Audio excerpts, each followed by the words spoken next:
ಈ ಭೂಮಿ ಮೇಲೆ ಬಹುಶಃ ಇನ್ನೂ ಏನಾದರೂ ಭಗವಂತ ಇದ್ದಾನಾ ಅಂತ ಯಾರಾದರೂ ಪ್ರಶ್ನೆ ಕೇಳಿದ್ರೆ ಅವರಿಗೆ ಉತ್ತರ ಮುಕ್ತಿನಾಗ ಕ್ಷೇತ್ರ. ಎಲ್ಲವೂ ಕ್ಷೇತ್ರ ಆಗಿರಲ್ಲ, ದೇವಸ್ಥಾನ ಮಾತ್ರ ಆಗಿರುತ್ತೆ. ಅಂಥದ್ರಲ್ಲಿ ವಿಶೇಷವಾಗಿ ಮುಕ್ತಿನಾಗ ಕ್ಷೇತ್ರ ಆಗಿದೆ.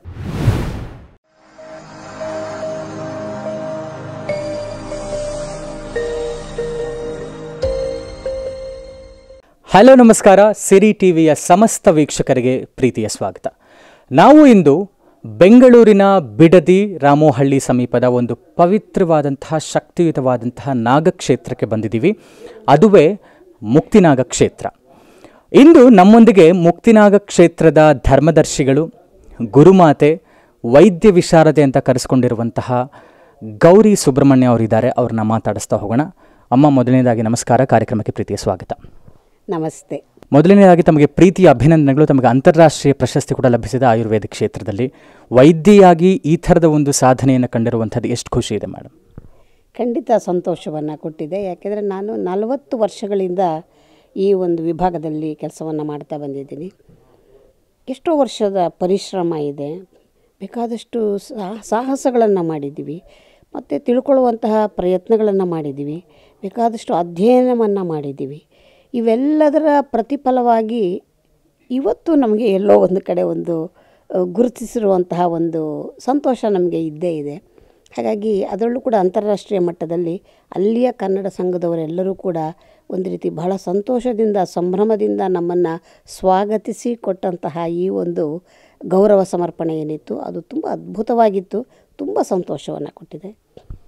ಅಮ್ಮ, 40 ವರ್ಷಗಳ ವೈದ್ಯಕೀಯ ಕ್ಷೇತ್ರ ಅಂದರೆ ಆಯುರ್ವೇದದ ಕ್ಷೇತ್ರದ ಅದನ್ನು ಹೊರತುಪಡಿಸಿದರೆ ಇಲ್ಲಿ ನಿಮ್ಮ ಮನೆಯವರು ಸ್ಥಾಪಕರಾಗಿ ಈ ಒಂದು ಮುಕ್ತಿನಾಗ ಕ್ಷೇತ್ರವನ್ನು ಸ್ಥಾಪನೆ ಮಾಡ್ತಾರೆ. ಅಂದರೆ ಈ ಜಾಗವನ್ನೇ ಯಾಕೆ ಆರಿಸ್ಕೊಂಡ್ರು ಮತ್ತು ಇಲ್ಲಿನ ಸ್ಥಳ ಮಹಾತ್ಮೆಯನ್ನು ವೀಕ್ಷಕರಿಗೆ ತಿಳಿಸೋದಾದರೆ?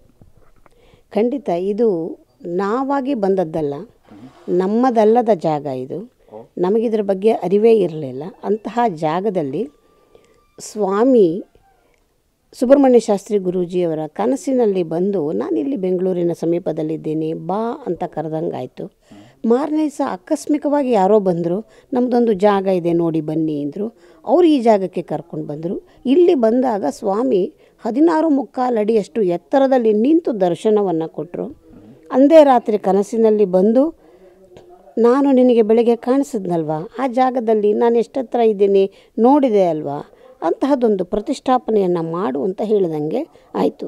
ಆವಾಗ ಏನೋ ಕನಸು ಅಂತ ಅಂದ್ಕೊಂಡ್ವಿ. ಬೆಳಗ್ಗೆ ಎಲ್ಲ ಹೇಳಿ ಎಲ್ಲರ ಹತ್ರ ಹಂಚ್ಕೊಂಡಾಗ ಇದು ಬೆಳಗ್ಗೆ ಹೋಗಿ ನೋಡಿದ್ರಲ್ಲ, ರಾತ್ರಿ ಕನಸಲ್ಲಿ ಬಂದಿರಬೇಕು ಅಂತ ನಾವು ಭ್ರಮೆ ಅಂತ ಅಂದ್ಕೊಂಡ್ವಿ.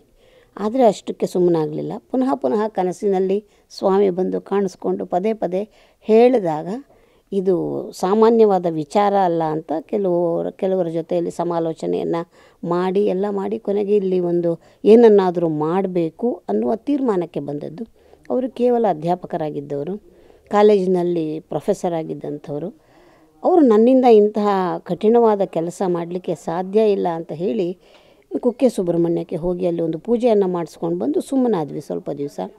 ಆದರೆ ಮತ್ತೆ ಪುನಃ ಇವರಿಗೆ ಬಿಡಲಿಲ್ಲ. ಕನಸಲ್ಲಿ ಬಂದು ಹೇಳಿದಾಗ ಇಲ್ಲಿ ಬಂದು ನೋಡಿದಾಗ ಒಂದು ದೊಡ್ಡ ಪೊರೆ ಸಿಕ್ತು. ಆ ಪೊರೆಯನ್ನು ನೋಡಿ ಎಷ್ಟು ಚೆನ್ನಾಗಿದೆ ಅಂತ ಆನಂದಿಸ್ಕೊಂಡು ಅದನ್ನು ಮನೆಗೆ ತಂದಾಗ ಅವತ್ತು ರಾತ್ರಿ ಮತ್ತೆ ಕನಸಿನಲ್ಲಿ ಬಂದು, ನಾನು ಎಷ್ಟೆತ್ತರ ಇದ್ದೀನಿ ಗೊತ್ತಾಯ್ತಲ್ವಾ ಅಂತ ಹೇಳ್ದಂಗಾಯಿತು.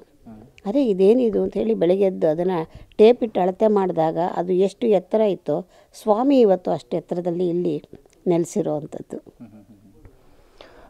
ಕ್ಷೇತ್ರ ಅಭಿವೃದ್ಧಿ ಯಾವ ರೀತಿ ಆಯಿತು ಅಂದರೆ ಎಷ್ಟು ವರ್ಷಗಳಿಂದ ನೀವು ಈ ಮಟ್ಟಕ್ಕೆ ಇವತ್ತು ನೋಡಿದ್ರೆ ರಾಜಗೋಪುರ ನಿರ್ಮಾಣ ಈಗ ನಡೀತಾ ಇದೆ, ಮತ್ತು ಇಷ್ಟೊಂದು ದೇವಸ್ಥಾನದ ಅಭಿವೃದ್ಧಿ ಹೇಗೆ ಸಾಧ್ಯ ಆಯಿತು ಮೇಡಮ್ ನಿಮ್ಮಿಂದ, ಅಂದರೆ ನಿಮ್ಮ ದಂಪತಿಗಳಿಂದ ಹೇಗೆ ಸಾಧ್ಯ ಆಯಿತು ಅಂತ? ಇದು ಬಹಳ ಕಠಿಣವಾದ ಕೆಲಸ ನಡೆದಿರ್ತಕ್ಕಂಥದ್ದು. ಇದು ಹೆಚ್ಚು ಕಡಿಮೆ ಇವಾಗಲೇ ನಾವು ಶುರು ಮಾಡಿ 25 ವರ್ಷಗಳೇ ಆಗ್ತಾ ಬಂತು. ಈ ದೇವಾಲಯದ ಪ್ರತಿಷ್ಠಾಪನೆ ಆಗಿ 20 ವರ್ಷಗಳಾಯಿತು. ಈ 20 ವರ್ಷಗಳಲ್ಲಿ ಸಾಕಷ್ಟು ಕಲ್ಲು ಮುಳ್ಳಿನ ಹಾದಿಯನ್ನು ದಾಟಿ ಬಂದಿದ್ದೀವಿ ನಾವು ಕೇವಲ ನಮ್ಮ ಮಕ್ಕಳಿಗೆ ಪಾಠ ಹೇಳಿಕೊಂಡು ಜೀವನ ಮಾಡ್ತಾ ಇದ್ದಂಥವರಿಗೆ ಇಂತಹ ಒಂದು ದೊಡ್ಡ ಕಾರ್ಯ ಅಷ್ಟು ಸುಲಭವಾಗಿರಲಿಲ್ಲ. ಇಲ್ಲಿ ಒಂದೊಂದು ಕಲ್ಲು ಕೂಡ ನಮ್ಮ ಕಥೆಯನ್ನು ಹೇಳುತ್ತೆ. ಪ್ರತಿಯೊಂದು ಕಲ್ಲು ತರಬೇಕಾದ್ರೂ ಕೂಡ ನಾವು ಬಹಳ ಕಷ್ಟಪಟ್ಟಿದ್ದೀವಿ. ಅದು ನಮಗೆ ಗೊತ್ತು, ಸ್ವಾಮಿಗೆ ಗೊತ್ತು. ಇನ್ನು ನಮ್ಮ ಜೊತೆಯಲ್ಲಿರೋರು ನೋಡಿದ್ದಾರೆ, ಅವರಿಗೆ ಗೊತ್ತು. ಬೇರೆ ಯಾರೂ ಊಹಿಸಲಿಕ್ಕೆ ಸಾಧ್ಯ ಇಲ್ಲ. ಯಾಕೆಂದರೆ ನಾವು ಮಧ್ಯಮ ವರ್ಗದ ಜನ, ತುಂಬ ಹಣ ಇದ್ದಂಥವರಲ್ಲ. ಪ್ರತಿಯೊಂದು ಪೈಸೆಯನ್ನು ಜೋಡಿಸಿ ಕೆಲಸ ಮಾಡಿರೋದ್ರಿಂದ 20 ವರ್ಷಗಳಾಗಿದೆ ನಮಗೆ ಈ ಒಂದು ಆಲಯವನ್ನು ಕಟ್ಟೋದಕ್ಕೆ. ದುಡ್ಡಿದ್ದವ್ರಿಗಾದರೆ ಬಹುಶಃ ಇನ್ನೂ ಬೇಗ ಆಗ್ತಿತ್ತೇನೋ. ಆದರೆ ನಾವು ಯಾರನ್ನು ಹೋಗಿ ಬೇಡಿಲ್ಲ, ಯಾರನ್ನು ಹೋಗಿ ಕಾಡಿಲ್ಲ. ನಾವು ದೇವಾಲಯ ಮಾಡ್ತೀವಿ, ದುಡ್ಡು ಕೊಡಿ ಅಂತ. ಸ್ವಾಮಿಯೇ ನಮ್ಮ ಕೈನಲ್ಲಿ ಮಾಡಿಸ್ತಾ ಇರ್ತಕ್ಕಂಥದ್ದು. ಈ ಭೂಮಿ ಮೇಲೆ ಬಹುಶಃ ಇನ್ನೂ ಏನಾದರೂ ಭಗವಂತ ಇದ್ದಾನಾ ಅಂತ ಯಾರಾದರೂ ಪ್ರಶ್ನೆ ಕೇಳಿದ್ರೆ ಅವರಿಗೆ ಉತ್ತರ ಮುಕ್ತಿನಾಗ ಕ್ಷೇತ್ರ. ಯಾಕೆ ಅಂದರೆ ಪವಾಡ ಕಣ್ಣಿಗೆ ಕಾಣಿಸ್ತಾ ಇದೆ. ನಮ್ಮಂಥ ಸಾಮಾನ್ಯರ ಕೈಲಿ ಇಂತಹ ಒಂದು ಬೃಹತ್ತಾದ ದೇವಾಲಯವನ್ನು ನಿರ್ಮಾಣ ಮಾಡಿಸಿದ್ದಾನೆ ಅಂದರೆ ಇದಕ್ಕಿಂತ ದೊಡ್ಡ ಪವಾಡ ಇನ್ನೇನು ಬೇಕು. ಹಾಗಾಗಿ ಈ ಕ್ಷೇತ್ರದಲ್ಲಿ ಎಷ್ಟು ಶಕ್ತಿ ಅಡಗಿದೆ ಅನ್ನೋದಕ್ಕೆ ಇಲ್ಲಿ ಕಾಣ್ತಾ ಇರ್ತಕ್ಕಂಥದ್ದೇ ಸಾಕ್ಷಿ. ನಾವಿನ್ನೇನು ಬೇರೆ ವಿವರಣೆಯನ್ನು ಇದಕ್ಕೆ ಕೊಡಬೇಕಾಗೇ ಇಲ್ಲ ಅಂತ ನನಗನ್ಸುತ್ತೆ. ಅಮ್ಮ, ಇಷ್ಟೊಂದು ಭವ್ಯವಾದಂಥ ರಾಜಗೋಪುರ ನಿರ್ಮಾಣ ಆಗ್ತಾ ಇದೆ ಅಂದರೆ ಅದು ಯಾತಕ್ಕೆ ಮಾಡಬೇಕು ಅನ್ನಿಸ್ತು, ಹೇಗೆ ಶುರುವಾಯಿತು, ಎಲ್ಲಿ ತನಕ ಬಂದಿದೆ ಮತ್ತು ಯಾವಾಗ ಅದರ ಉದ್ಘಾಟನೆ ಅಂತ? ಈ ರಾಜಗೋಪುರ ಅನ್ನುವಂಥದ್ದು ಪ್ರತಿಯೊಂದು ದೇವಾಲಯಕ್ಕೂ ಕೂಡ ಒಂದು ಹೊನ್ನಿನ ಕಳಶವಿಟ್ಟಂತೆ ಅಂತ ಓದ್ತೀವಲ್ವ, ಅದೇ ಈ ರಾಜಗೋಪುರ. ಪ್ರಪ್ರಥಮವಾಗಿ ದೇವಾಲಯವನ್ನು ನಾವು ಯಾವ ದ್ವಾರದಿಂದ ಹೋಗ್ತೀವಿ ಅಲ್ಲಿಗೆ ಮೊದಲನೇ ನಮಸ್ಕಾರ ಮಾಡೋದು. ಯಾರೇ ಒಳಗೆ ಬರಬೇಕಾದ್ರೂ ಕೂಡ ಬಾಗಿಲನ್ನು ಮುಟ್ಟಿ ನಮಸ್ಕಾರ ಮಾಡಿ ಒಳಕ್ಕೆ ಬರ್ತಾರೆ. ಹಾಗಾಗಿ ಇವಾಗ ಮನೆಯಲ್ಲಿಯೇ ಒಂದು ದ್ವಾರ ಅಂತ ತೊಗೊಂಡ್ರೆ ಮಹಾಲಕ್ಷ್ಮಿ ಒಳಕ್ಕೆ ಬರ್ತಕ್ಕಂತಹ ಜಾಗ ಅಂತ ಹೇಳಿ ಬೆಳಗಾಗಿದ್ದು ಪೂಜೆಯನ್ನು ಮಾಡ್ತೀವಿ. ಅಂತಹದ್ದು ಇಂತಹ ಒಂದು ದೊಡ್ಡ ಆಲಯದಲ್ಲಿ ಒಂದು ದ್ವಾರ ಅಂದರೆ ಅದಕ್ಕೆ ಬಹಳ ಮಹತ್ವ ಇದೆ. ಅದಕ್ಕೆ ಬೇಕಾದಷ್ಟು ಐತಿಹ್ಯಗಳು ಕೂಡ ಇರ್ತಕ್ಕಂಥದ್ದು. ಈ ದ್ವಾರದಲ್ಲಿಯೇ ಗೊತ್ತಾಗಿ ಹೋಗುತ್ತೆ ಇದು ಯಾವ ದೇವಾಲಯ, ಇದರ ಹಿನ್ನೆಲೆ ಏನು, ಎಲ್ಲವೂ ಕೂಡ ಗೋಪುರದಲ್ಲಿಯೇ ಕಾಣಿಸಿಕೊಳ್ತಕ್ಕಂಥದ್ದು. ಆ ಕಳಶವನ್ನು ಪ್ರಪ್ರಥಮವಾಗಿ ಯಾರು ನಮಸ್ಕರಿಸ್ತಾರೆ ಅವರಿಗೆ ಅರ್ಧದಷ್ಟು ಸಮಸ್ಯೆ ಬಿಡುಗಡೆಯಾಗಿ ಹೋಗುತ್ತೆ. ನಂತರ ದೇವಾಲಯದ ದರ್ಶನ, ಕಳಶ ದರ್ಶನವೇ ಬಹಳ ಪ್ರಮುಖವಾಗಿರ್ತಕ್ಕಂಥದ್ದು. ಹೇಗೆ ನಾವು ಒಂದು ದೇವಾಲಯದಲ್ಲಿ ವಿಗ್ರಹಕ್ಕೆ ಅನೇಕ ರೀತಿಯ ಕೆಲಸ ಕಾರ್ಯಗಳನ್ನು ಮಾಡ್ತೀವಿ. ಅದಕ್ಕೆ ನಾವು ಇವಾಗ ನೀರಿನಲ್ಲಿ ಇಡ್ತಕ್ಕಂಥದ್ದು ಅಧಿವಾಸಗಳು ಅಂತ ಹೇಳ್ತೀವಿ. ಜಲಾಧಿವಾಸ, ಧಾನ್ಯಾಧಿವಾಸ, ಪುಷ್ಪಾಧಿವಾಸ, ಶಯ್ಯಾಧಿವಾಸ ಈ ರೀತಿ ಎಲ್ಲ ಇರುತ್ತೆ. ಅದೆಲ್ಲವನ್ನೂ ಕೂಡ ಈ ಕಳಶಕ್ಕೆ ಕೂಡ ಮಾಡ್ತೀವಿ. ದೇವಾಲಯದಲ್ಲಿ ವಿಗ್ರಹ ಎಷ್ಟು ಪವಿತ್ರವಾಗಿರುತ್ತೆ, ಈ ಕಳಶವೂ ಅಷ್ಟು ಪವಿತ್ರವಾಗಿರುತ್ತೆ. ಅದನ್ನು ಒಂದು ಹೊತ್ತು ಕುಳಿತುಕೊಳ್ತಕ್ಕಂಥದ್ದು ಈ ರಾಜಗೋಪುರ. ಅಂತಹ ಈ ರಾಜಗೋಪುರಕ್ಕೆ ಬಹಳ ಮಹತ್ವ ಇರತಕ್ಕಂಥದ್ದು. ಅದನ್ನು ಎಲ್ಲ ಯಾವ ದೇವಾಲಯದಲ್ಲಿ ರಾಜಗೋಪುರ ಇರಲ್ಲ ಅದು ದೇವಾಲಯ ಅಂತ ಕರೆಸಿಕೊಳ್ಳಲ್ಲ. ಮತ್ತು ಇದು ಕೇವಲ ದೇವಾಲಯವಲ್ಲ, ಇದೊಂದು ಕ್ಷೇತ್ರಕ್ಕೂ ದೇವಾಲಯಕ್ಕೂ ತುಂಬ ಅಂತರವಿದೆ. ನಾವಿಲ್ಲಿ ಇರ್ತಕ್ಕಂಥದ್ದು ಇದು ಮುಕ್ತಿನಾಗ ಕ್ಷೇತ್ರವಾಗಿದೆ, ಇದು ದೇವಾಲಯ ಅಲ್ಲ. ಹಾಗಾಗಿ ಒಂದು ಕ್ಷೇತ್ರ ಅಂದರೆ ಅದಕ್ಕೆ ರಾಜಗೋಪುರ ಅತ್ಯಂತ ಪ್ರಮುಖವಾದದ್ದು. ಅಂತಹದ್ದೊಂದನ್ನು ಮಾಡಬೇಕು ಅನ್ನುವಂಥದ್ದು ಭಗವತ್ ಪ್ರೇರಣೆ. ಗುರುಗಳು ಹೋದ ಮೇಲೆ ನಮಗೆ ಬಹಳ ಕಠಿಣವಾಗಿತ್ತು ಮಾರ್ಗ. ಕರೋನಾ ಬೇರೆ ಬಂತು, ತುಂಬ ಕಷ್ಟಕರವಾಗಿ ದೇವಾಲಯವನ್ನು ನಡೆಸೋದೇ ಕಷ್ಟವಾಗಿತ್ತು. ಅದಾದ ನಂತರ ಬಹಳ ಯೋಚನೆ ಮಾಡಿ ಈ ಕೆಲಸವನ್ನು ಪ್ರಾರಂಭ ಮಾಡಿದೆ. ಭಗವಂತ ನಡೆಸಿದ್ದಾನೆ ಇವತ್ತಿನವರೆಗೆ ಅಂತ ಹೇಳ್ಬೋದೇ ಹೊರತು ನಾವು ಮಾಡಲಿಕ್ಕೆ ಸಾಧ್ಯವೇ ಇಲ್ಲದೆ ಇರತಕ್ಕಂತಹ ಕೆಲಸ ಈಗ ಮುಗಿಯುವ ಹಂತಕ್ಕೆ ಬಂದಿದೆ.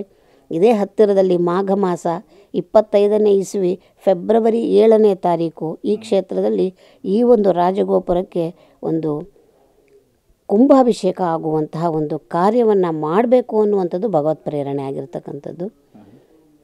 ಮುಂದಕ್ಕೆ ನಡೆಸೋದೆಲ್ಲ ಅವನ ಕೈಲಿರುವಂಥದ್ದು. ಪವಾಡ ಸದೃಶವಾಗಿಯೇ ಬೇಕಾದಷ್ಟು ಪವಾಡಗಳು ಈ ಕ್ಷೇತ್ರದಲ್ಲಿ ನಡೀತಾ ಇದೆ ಅಂತ ಹೇಳ್ತಾ ಇದ್ದೀರಾ. ಈಗ ಬರುವಂತಹ ಭಕ್ತರಿಗೆ ಯಾವ್ಯಾವ ರೀತಿಯ ವ್ಯವಸ್ಥೆಗಳನ್ನು ಕಲ್ಪಿಸಿದ್ದೀರಾ? ನಾನು ನೋಡ್ತಾ ಇದ್ದೆ ಆಶ್ಲೇಷ ಬಲಿ, ಕಾಳಸರ್ಪಶಾಂತಿ ಎಲ್ಲವೂ ನಡೀತಾ ಇದೆ ಈ ಕ್ಷೇತ್ರದಲ್ಲಿ ಅಂತ. ಯಾವ್ಯಾವ ರೀತಿಯಾದಂಥ ವ್ಯವಸ್ಥೆಗಳನ್ನು ಮಾಡಿದ್ದೀರಾ ಮತ್ತು ಇದರ ಹೊರತು ಮುಂದಿನ ಯೋಜನೆಗಳೇನಾದರೂ ನಿಮ್ದಿದೆಯಮ್ಮ? ಇಲ್ಲಿ ನಾವು ಸರ್ಪ ದೋಷಕ್ಕೆ ಸಂಬಂಧಪಟ್ಟಂತಹ ಎಲ್ಲ ಪರಿಹಾರ ಕಾರ್ಯಗಳನ್ನು ಮಾಡ್ತೀವಿ. ಸಾಧಾರಣವಾಗಿ ಸರ್ಪದೋಷ ಅಂದರೆ ನಾಗನ ದೇವಸ್ಥಾನಕ್ಕೆ ಹೋಗಿ ಬರೋದು ಅನ್ನುವ ಒಂದು ಭ್ರಮೆ ಇರುತ್ತೆ. ಸರ್ಪದೋಷದಲ್ಲಿ ಬಹಳ ವಿಧ ಇದೆ.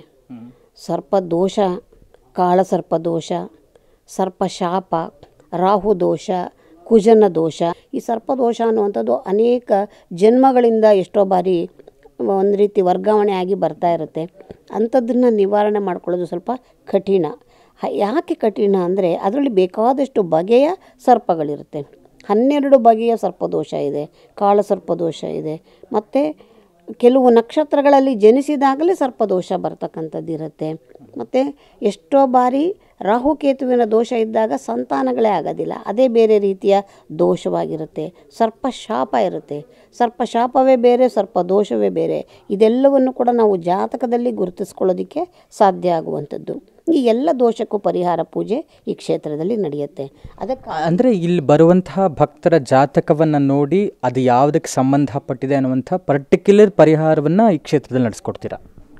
ಹೌದು, ಕೆಲವರಿಗೆ ಕೆಲವು ಜ್ಯೋತಿಷಿಗಳು ಬರೆದುಕೊಟ್ಟು ಕಳಿಸಿರ್ತಾರೆ, ಅದನ್ನು ಅವರ ಇಚ್ಛೆಯಂತೆ ಮಾಡಿಕೊಡ್ತೀವಿ. ನಮ್ಮನ್ನು ಬಂದು ಭೇಟಿ ಮಾಡಿದಾಗ ಇವರಿಗೆ ಯಾವುದು ಪರಿಹಾರ ಮಾಡಿದರೆ ಇವ್ರ ಸಮಸ್ಯೆ ಬಗೆಹರಿಯುತ್ತೆ ಅನ್ನೋದನ್ನು ನಾವು ಅದನ್ನು ನೋಡಿ ಆಮೇಲೆ ತೀರ್ಮಾನ ಮಾಡಿ ಬರ್ಕೊಡ್ತೀವಿ.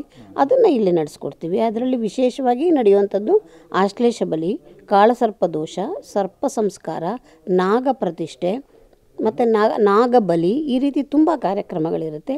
ಇದೆಲ್ಲದರ ಜೊತೆಗೆ ಬೇರೆ ರೀತಿಯ ಜಾತಕದ ರೀತಿಯಲ್ಲಿರ್ತಕ್ಕಂತಹ ದೋಷ ಪರಿಹಾರಗಳು ಕೂಡ ಇಲ್ಲಿ ನಡೀತಾ ಇರುತ್ತೆ. ಮತ್ತು ಇದು ಮುಂದಿನ ಕಾರ್ಯಕ್ರಮ ಏನು ಅಂತ ಕೇಳಿದ್ರಿ ನೀವು, ಮುಂದಿನ ಯೋಜನೆಗಳೇನು ಅಂತ ಕೇಳಿದ್ರಿ, ಬರುವ ಭಕ್ತರಿಗೆ ವ್ಯವಸ್ಥೆ ಏನು ಅಂತ ಕೇಳಿದ್ರಿ. ಇಲ್ಲಿ ಪ್ರತಿನಿತ್ಯ ಅನ್ನದಾಸೋಹ ಇದೆ. ಬಂದವರಿಗೆಲ್ರಿಗೂ ಕೂಡ ಊಟವನ್ನು ಹಾಕಿ ಕಳಿಸ್ತೀವಿ. ಮಧ್ಯಾಹ್ನ ಬೆಳಗ್ಗೆ ಒಂದು 9 ಗಂಟೆಯಿಂದ ಒಂದು 11 ಗಂಟೆಯವರೆಗೆ ದೊನ್ನೆ ಪ್ರಸಾದವನ್ನು ಕೊಡ್ತೀವಿ. ಮಧ್ಯಾಹ್ನದಲ್ಲಿ ಸಂಪೂರ್ಣವಾದ ಊಟದ ವ್ಯವಸ್ಥೆ ಇರುತ್ತೆ. ಆದರೆ ದುರದೃಷ್ಟಕರ ಅಂದರೆ ಊಟಕ್ಕೆ ನಮಗೆ ಇಲ್ಲಿ ಒಂದು ಭೋಜನ ಶಾಲೆ ಮಾಡಲಿಕ್ಕೆ ನಮಗಿನ್ನೂ ಅವಕಾಶ ಆಗಿಲ್ಲ. ಪಾಪ ಭಕ್ತಾದಿಗಳು ನಿಂತೇ ಊಟ ಮಾಡಿ ಹೋಗ್ತಾರೆ. ಅದೊಂದು ನಮಗೂ ಬೇಸರ ಇದೆ. ಆದರೆ ಅದನ್ನು ಮಾಡಬೇಕಾಗಿದೆ, ಇನ್ನೂ ಸ್ವಲ್ಪ ಕಾಲಾವಕಾಶ ಬೇಕಾಗಿದೆ ಅದಕ್ಕೆ. ಆದರೆ ನಾವು ಬಂದವರಿಗೆಲ್ಲ ಊಟವನ್ನಂತೂ ಹಾಕ್ತಾಯಿದ್ದೀವಿ. ಆಮೇಲೆ ಊರಿಂದ ಸ್ಥಳದಿಂದ ಬಂದಂಥವ್ರಿಗೆ ಇಲ್ಲಿ ಇಳ್ಕೊಳ್ಳೋದಕ್ಕೆ ರೂಮುಗಳ ವ್ಯವಸ್ಥೆ ಇದೆ. ಇದೆ. ಬೇರೆ ಬೇರೆ ಊರಿಂದ, ಬೇರೆ ಬೇರೆ ದೇಶಗಳಿಂದ ಬರ್ತಾರೆ, ಬೇರೆ ಬೇರೆ ರಾಜ್ಯಗಳಿಂದ ಬರ್ತಾರೆ. ಅವರೆಲ್ಲ ಇಲ್ಲೇ ತಂಗಿದ್ದು ಪೂಜೆಯನ್ನು ಮಾಡಿಕೊಂಡು ಇದ್ದು 2 ದಿವಸ 3 ದಿವಸ ಇದ್ದು ಹೋಗ್ತಾರೆ. ಅದಕ್ಕೆಲ್ಲ ವ್ಯವಸ್ಥೆಯನ್ನು ನಾವು ಮಾಡಿದ್ದೀವಿ. ಸಾಕಷ್ಟು ಭಕ್ತರಿಗೆ ಏನೆಲ್ಲ ವ್ಯವಸ್ಥೆ ಕೊಡಬಹುದು ನಮ್ಮ ಶಕ್ತಿ ಅನುಸಾರ ಒದಗಿಸ್ಕೊಂಡು ಬಂದಿದ್ದೀವಿ. ಮತ್ತು ಇನ್ನೊಂದು ಬಹಳ ವಿಶೇಷವಾದದ್ದು ಈ ಕ್ಷೇತ್ರದಲ್ಲಿ ಅಂದರೆ 21 ಅಡಿಯ ಸುಬ್ರಹ್ಮಣ್ಯನ ಒಂದು ಇಲ್ಲಿ ಆಲಯ ನಿರ್ಮಾಣ ಆಗ್ತಾಯಿದೆ. ಸಾಧಾರಣ ಸುಬ್ರಹ್ಮಣ್ಯ ಎಲ್ಲಿರ್ತಾರೆ? ಬೆಟ್ಟಗಳ ಮೇಲೆ ಇರ್ತಾರೆ. ಹಾಗಾಗಿ ಇಲ್ಲಿ ಕೂಡ ನಾವು ಕೃತಕವಾಗಿ ಒಂದು ಬೆಟ್ಟವನ್ನು ನಿರ್ಮಾಣ ಮಾಡಿ ಆ ಬೆಟ್ಟದ ಮೇಲೆ 21 ಅಡಿ ಸುಬ್ರಹ್ಮಣ್ಯನನ್ನು ಶಕ್ತಿಧರ ಸುಬ್ರಹ್ಮಣ್ಯ ಅಂತ ಹೇಳಿ ಆ ಸುಬ್ರಹ್ಮಣ್ಯನನ್ನು ನಾವು ಇಲ್ಲಿ ನಿಲ್ಲಿಸಿ ಅದಕ್ಕೊಂದು ದೇವಾಲಯವನ್ನು ನಿರ್ಮಾಣ ಹಂತದಲ್ಲಿ ಇದೆ. ಅದು ಇನ್ನು ಕೆಲವು 2-3 ತಿಂಗಳಲ್ಲಿಯೇ ಬಹುಶಃ ಅದಕ್ಕೂ ಕೂಡ ಕುಂಭಾಭಿಷೇಕ ಆಗುವಂತಹ ಸೌಭಾಗ್ಯ ಸ್ವಾಮಿ ಕರುಣಿಸಲಿ ಅಂತ ನಾವು ಪ್ರಾರ್ಥಿಸ್ತಾ ಇದ್ದೀವಿ. ಅದು ಬಹಳ ವಿಶೇಷವಾದ ಒಂದು ಆಲಯವಾಗತ್ತೆ ಅನ್ನುವಂಥದ್ದು ನಮ್ಮ ಅನಿಸಿಕೆ. ಭಕ್ತರೆಲ್ಲರೂ ಕೂಡ ಬಂದರೆ ಇಲ್ಲಿ ಖಂಡಿತವಾಗಿಯೂ ಕೂಡ ಸುಬ್ರಹ್ಮಣ್ಯನ ದರ್ಶನ, ಸರ್ಪದ ಅಧಿಪತಿಯಾಗಿರ್ತಕ್ಕಂತಹ ಆ ಸುಬ್ರಹ್ಮಣ್ಯನ ದರ್ಶನ ಎರಡಕ್ಕೂ ಅವಕಾಶ ಇದೆ. ಅಷ್ಟೇ ಅಲ್ಲ, ಒಂದು ಕ್ಷೇತ್ರ ಅಂದರೆ ಕ್ಷೇತ್ರ ಪಾಲಕರು ಅಂತ ಇರಬೇಕಾಗತ್ತೆ. ಅದಕ್ಕೆ ಕ್ಷೇತ್ರ ಪಾಲಕರು ಅಂದರೆ ಕ್ಷೇತ್ರವನ್ನು ಸಂರಕ್ಷಣೆ ಮಾಡ್ತಕ್ಕಂತಹ ಕಾಲಭೈರವರಿದ್ದಾರೆ. ಮತ್ತು ಈ ಜಾಗದ ದೇವತೆಯಾಗಿ ಪಟಾಲಮ್ಮ ದೇವಿ ಇದ್ದಾರೆ, ಗ್ರಾಮ ದೇವತೆ ಅಂತ ಹೇಳಿ ಕರೆಸ್ಕೊಳ್ತಕ್ಕಂಥದ್ದು. ಮತ್ತು ಈ ಕ್ಷೇತ್ರದಲ್ಲಿ ವಿನಾಯಕ ಮತ್ತು ತ್ರಯಂಬಕೇಶ್ವರ, ನೀಲಾಂಬಿಕೆ ಪಾರ್ವತಿ ಅಮ್ಮನವರು ಮತ್ತು ಲಕ್ಷ್ಮೀ ನೃಸಿಂಹ ವಿಷ್ಣು ಸ್ವರೂಪಿಯಾಗಿ ಎಲ್ಲರನ್ನೂ ಕೂಡ ಈ ಕ್ಷೇತ್ರದಲ್ಲಿ ಪ್ರತಿಷ್ಠಾಪಿಸಲಾಗಿದೆ. ಎಲ್ಲವೂ ಬಹಳ ವಿಶೇಷತೆಯಿಂದನೇ ಆಗಿದೆ ಅಂತ ನಮ್ಮ ಅಂದರೆ ನಾವು ಒಬ್ಬರು ಭಕ್ತರಾಗಿ ಬಂದಾಗಲೂ ನಮ್ಗೆ ಆ ಒಂದು ವೈಬ್ಸ್ ಅಂತೀವಲ್ಲ ಅಮ್ಮ, ಅಂದರೆ ನಾವು ತುಂಬ ಕ್ಷೇತ್ರಗಳಿಗೆ ಕ್ಷೇತ್ರ ಎಲ್ಲವೂ ಕ್ಷೇತ್ರ ಆಗಿರಲ್ಲ, ದೇವಸ್ಥಾನ ಮಾತ್ರ ಆಗಿರುತ್ತೆ. ಅಂಥದ್ರಲ್ಲಿ ವಿಶೇಷವಾಗಿ ಮುಕ್ತಿನಾಗ ಕ್ಷೇತ್ರ ಆಗಿದೆ. ಅಂದರೆ ಇಲ್ಲಿ ಆ ಒಂದು ಪವಾಡವನ್ನು ಮತ್ತು ಆ ಒಂದು ಶಕ್ತಿಯನ್ನು ನಾವು ಅನುಭವಿಸಬಹುದು. ಅಂಥ ಒಂದು ಕ್ಷೇತ್ರವನ್ನು ತಾವು ಭಕ್ತರೆಲ್ಲರಿಗೂ ದಯಪಾಲಿಸಿದ್ದೀರಾ ತಾವು ದಂಪತಿಗಳು. ಅಂದರೆ ಈಗ ತಾವೇ ನಿಂತು ಧರ್ಮದರ್ಶಿಗಳಾಗಿ ಮುಂದುವರಿಸ್ತಾ ಇದ್ದೀರಾ. ನಿಮ್ಮಿಂದ ಇನ್ನೂ ಹೆಚ್ಚೆಚ್ಚು ಯೋಜನೆಗಳು, ಅಂದರೆ ಅದಕ್ಕೆ ಶಕ್ತಿ ಖಂಡಿತವಾಗ್ಲೂ ಭಗವಂತ ನಿಮಗೆ ಕೊಡಲಿ ಅಂತ ಕೇಳ್ಕೊಳ್ತಾ, ಇನ್ನೂ ಈ ಕ್ಷೇತ್ರ ಬಹಳ ಎತ್ತರದಲ್ಲಿ ವಿಜೃಂಭಿಸಲಿ ಅಂತ ಹೇಳ್ತಾ ನಿಮಗೆ ಪ್ರೀತಿಯ ಧನ್ಯವಾದಗಳನ್ನು ತಿಳಿಸ್ತೀವಿ. ಧನ್ಯವಾದಗಳು. ಎಲ್ಲ ಇಷ್ಟರ ಬಗ್ಗೆ ಎಲ್ಲನೂ ವಿವರವಾಗಿ ನೀವು ಕೇಳಿದ್ದಕ್ಕೆ ಮತ್ತು ನಮ್ಮ ವೀಕ್ಷಕರಿಗೆಲ್ಲರಿಗೂ ಕೂಡ ವಿವರವನ್ನು ತಿಳಿಸ್ಕೊಟ್ಟಿದ್ದಕ್ಕೆ ತಮಗೂ ಕೂಡ ಧನ್ಯವಾದಗಳು. ನೋಡಿದ್ರಲ್ಲ ವೀಕ್ಷಕರೇ, ಮುಕ್ತಿನಾಗ ಕ್ಷೇತ್ರದ ಧರ್ಮದರ್ಶಿಗಳಾದಂತಹ ಗೌರಿ ಸುಬ್ರಹ್ಮಣ್ಯ ಅವರ ಮಾತುಗಳು. ಈ ಕ್ಷೇತ್ರದಲ್ಲಿ ಇಲ್ಲಿಯ ತನಕ ಯಾವ ಯಾವ ಯೋಜನೆಗಳು ನಡ್ಕೊಂಡ್ಬಂದಿದೆ, ಯಾವ ಯಾವ ಆಚರಣೆಗಳು ನಡ್ಕೊಂಡ್ಬಂದಿದೆ, ಭಕ್ತ ಸಮೂಹ ಅಂತೂ ಬಹಳ ದೊಡ್ಡದಿದೆ ಮುಕ್ತಿನಾಗ ಕ್ಷೇತ್ರಕ್ಕೆ. ಇನ್ನೂ ಈ ಕ್ಷೇತ್ರ ಬಹಳ ಎತ್ತರದಲ್ಲಿ ವಿಜೃಂಭಿಸಲಿ. ನಾಗರಾಜನ ಸುಬ್ರಹ್ಮಣ್ಯ ಸ್ವಾಮಿಯ ಆಶೀರ್ವಾದ ಎಲ್ಲರ ಮೇಲಿರಲಿ ಅಂತ ಕೇಳ್ಕೊಳ್ತಾ ಈ ಕಾರ್ಯಕ್ರಮ ಮುಗಿಸ್ತಾ ಇದ್ದೀವಿ. ಎಲ್ಲರಿಗೂ ನಮಸ್ಕಾರ. ಇದಿಷ್ಟು ಈ ಹೊತ್ತಿನ ಸುದ್ದಿ. ಮತ್ತಷ್ಟು ಸುದ್ದಿಗಳಿಗಾಗಿ ನೋಡ್ತಾ ಇರಿ ಸಿರಿ ಟಿವಿ.